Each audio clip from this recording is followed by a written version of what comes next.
Hello, I am Claire. I am the voice of your instructor. You will see how to achieve what I like to call the Sin City effect. Once in After Effects, import your source media through the File menu. Drag the source downward to the Create New Composition button. Once dropped, this will create a new project that will match your source file. With the newly made layer selected in your composition, hit Apple key plus D to duplicate.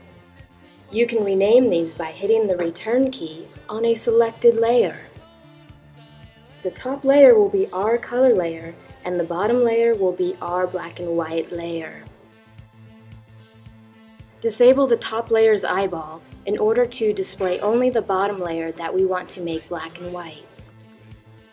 Right-click on the black and white layer and find the Image Effects.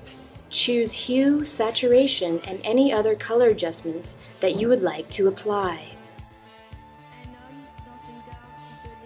Now bring back the top layer by re-enabling its eyeball. With the top layer selected, choose the Pen tool from your toolbox. Make sure Roto Visor is on. This will give us beautiful smooth edges for the funky mask we are about to make. Whatever we mask here will be what is left in color on top of the black and white. To simplify the animation process, it is best to separate your chosen subject into chunks. Let's start with this woman's lovely head. Lay down your points with the pen tool, tracing the woman's head. Finish the mask by connecting the last point to your starting point.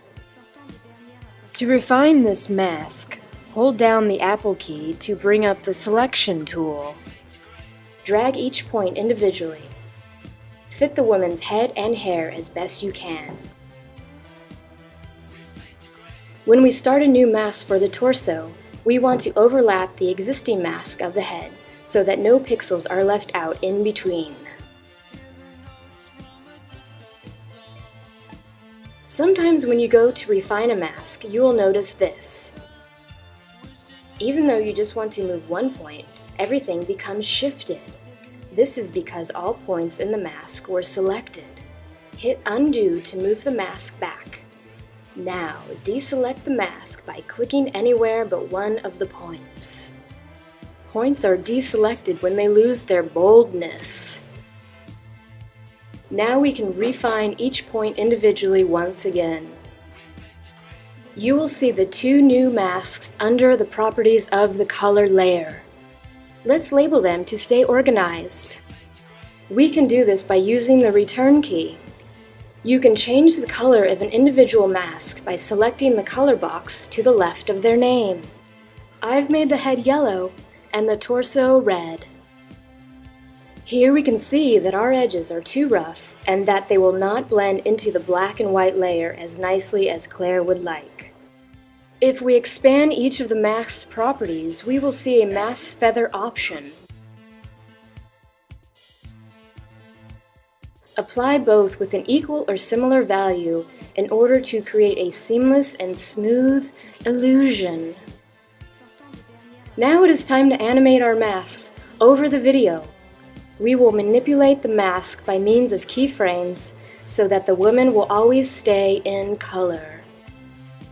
Under the properties of each mask, we can find a setting called Mask Shape. Click the stopwatch icon next to this setting. This turns on the ability to keyframe the mask shape. Notice to the right that the first keyframe has been placed. If you advance on the timeline and make alterations to either mask, you will see that more keyframes are added.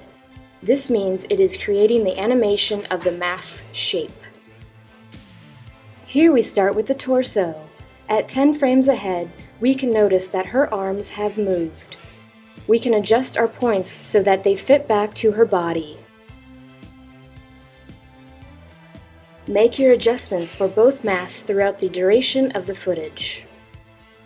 Because there is little movement in our little lady, We don't need to key every frame.